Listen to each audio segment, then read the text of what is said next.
We have some big news to go over today. As the Toronto Blue Jays have made multiple sneaky good moves. And as we enter in day 2 of the draft, the Jays have made some surprising picks that not only are very intriguing, but are an absolute robbery surrounding one of the players. We're going to break down exactly who that is and discuss what it means going forward, folks, as things continue to pick up surrounding the Jays as the All-Star break is officially upon us. But before we get into it all, if you're a part of the percentage who aren't subscribed to the channel, this is the place to be for daily Jays content. You guys have been absolute beasts with the support, so make sure to hit that subscribe button, folks.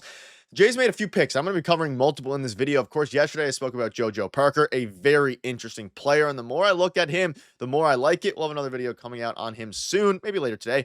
But let's focus on some of the new picks that they have made, including their 3rd round pick. Now, something to note before we get into all this, they, of course, sacrificed their 2nd round pick in order to get Santander. That was, of course, one of the contingencies that happens when you pick sign guys to big contracts, but they selected with the 81st pick outfielder Jake Cook. Now, this is a very, very interesting name, and it's one that, again, if you're not familiar with the draft, I'll dive into the full player and things like that. But let's start with this. He has an 80 grade speed tool. And that is 80 being the highest, which means he's the fastest player in the draft, essentially, or one of the fastest players in the draft. He is a defensive-minded outfielder who actually can hit a little bit, and this one is extremely interesting. There's people out there saying that the Jays drafted Kevin Kiermaier 2.0. I mean, Miles Straw a little bit comparisons, which maybe don't want to necessarily hear that. But let's dive into his stats last year. Had an unbelievable year out of Mississippi. And, of course, this is the 2nd player. They picked 2 Mississippi players in a row, JoJo Parker also being from Mississippi.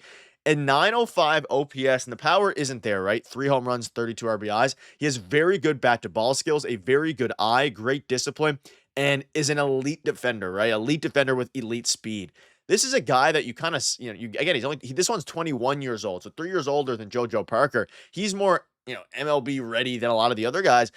He could slide right in eventually whenever they want to go about it. And he is a super interesting name. And somebody, again, he is defensive minded. The maximum upside probably with the bat isn't as high as some of the other guys they could have picked, but they went with a very unique player. You can see here, Jim Callis spoke out on Jay Cook. He crushed the athletic testing at the combine. He's one of the fastest runners in college baseball. It's a plus arm. It's an 80 runner. It's a well above average center fielder. He's so raw. So clearly the Jays see something here where they can take him. Take what he did in college, take those, raw physical tools that he has, which are elite speed, very good defense, and the ability to be an elite defender and a great arm, and turn that into hopefully a good overall player. Because, of course, the bat's not necessarily, the power isn't there, but he's a very, he could be an outfielder who hits 7, 8, 9 in the MLB lineup. And I think the Jays would be happy with that as an everyday MLB or with the 81st overall pick. I love the move, quite frankly. And if you're familiar with prospects, let me know down below what your thoughts are on the move. I think it makes, a lot of sense. And again, he's an older prospect, not super old or anything. He's 21 years old, but he is going to be somebody that, he has the tools to be able to stick around. And this is probably, again, he's super raw. So at the same time as being a high ceiling, he also has a bit of a lower floor or a higher floor, I think, here, because at the worst case, you'd assume someone who has an 80 runner and a good arm and a good outfielder can be the 4th outfielder on a big league team. And I think that's probably where the Jays are thinking. Their worst case is 4th outfielder, but a good outcome here could be he develops his bat skills a little bit. He works with the hitting staff with the Jays and all these different things, and then develops into a decent hitter, a Ben Revere type.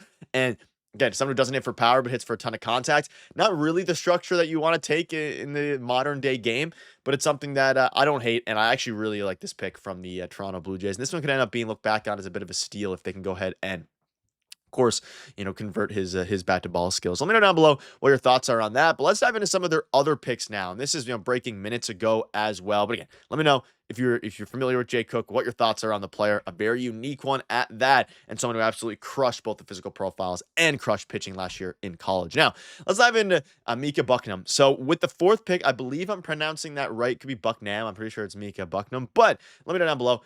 With their 4th pick, they picked their 4th round pick, rather. They picked Micah Bucknam. I'm just going to say both of them because one of them is going to be right. They also selected him in the 16th round in 2021 before he chose college ball. He's a New Zealand-born pitcher. So this one is super interesting because they made a couple picks here, and he's an interesting one. We'll dive back into Cook a little bit here. Let's look at his Baseball America kind of, write-up. So you can see here, he's about to be 22 years old. He's a 6'2" pitcher. He was born in New Zealand, but also grew up in Canada, where he'll become a well-known high school prospect and was drafted by the Jays back in 2021, or rather, he became a well-known high school prospect and was drafted by the Jays 4 years ago. And then, of course, he instead enrolled at LSU.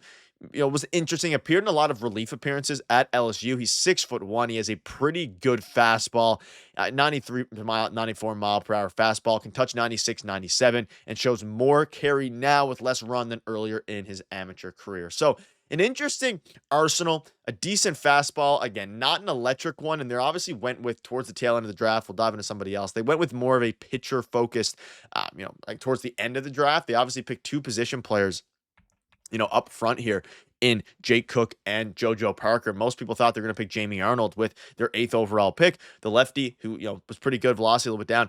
They ultimately went with JoJo Parker, which I didn't hate. And after looking at his swing and doing some more, deep dive research, I love it.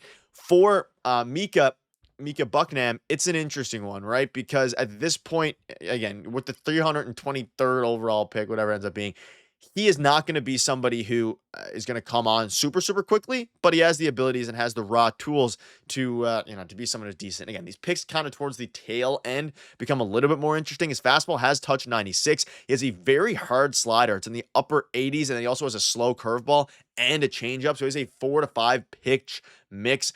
Very interesting arsenal, and that's something that you can let the the pitching staff work with here. Pete Walker is one of the best in the game at developing pitchers, and of course, I'm sure he'll go hand in hand with a lot of the other guys in the minor league system and in the firm and developing some of these pitchers at the minor league level. Because of course, Pete Walker's at the MLB level, but we've seen in the past the Jays have kind of not necessarily struck out on pitching prospects. I mean, he had a great one last year, Trey Savage. They've had some good, in theory, picks over the past few years. Ricky Tiedemann was at one point a top 30 prospect in the MLB, number 28, I think, at his peak.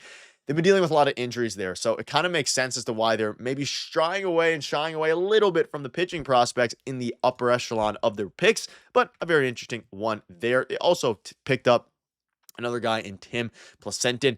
So he was also, again, they picked a lot of different guys here. And going back to Micah Bucknam a little bit, he touched 97 back in February 14th. And you have Joe Doyle, a big minor league prospect guy, saying quite like this pick for the Blue Jays. He has velocity and has one of the better sliders in the draft. So a plus slider, a decent fastball, can touch up to 97. That was back in February. So if he can continue to develop his arm, even though at college he was sitting 93, 94, if you can get up to 97, 98, depending on if he becomes a reliever or a starter, it's a very interesting pick nonetheless. And one thing before we wrap up as well, I just want to go back into Jake Cook for a second here because I want to dive into the full write-up in case you're unfamiliar. 22 years old, 6'3", 185 pounds, and he is a very interesting, just guy overall. Also, something else to note, he was and of course you can see here is 21. He'll be 22 now, or he is 22 now rather, and will be, older than that. So he's on the older side. He was a pitcher as a reliever a little bit for Southern Miss in 2024. And then, of course, he, transferred into pitching full time. So maybe we got our Shohei Ohtani 2.0. But kind of to dive into his arsenal a little bit more in case you guys are unfamiliar. Like I mentioned earlier, he's a contact hitter. He doesn't swing and miss very much. Does not have power. Just has well below average raw power. But, I mean, he's essentially a guy who's really elite speed, great at defense, hits for contact, and doesn't have a lot of power. Think of a leadoff hitter from the 2010s, a guy like, Ben Revere, even Billy Hamilton to a degree. So it'll be interesting to see what happens with him. Some high upside there nonetheless. But let me know down below what your thoughts are on all this. Thank you guys for watching. See you later.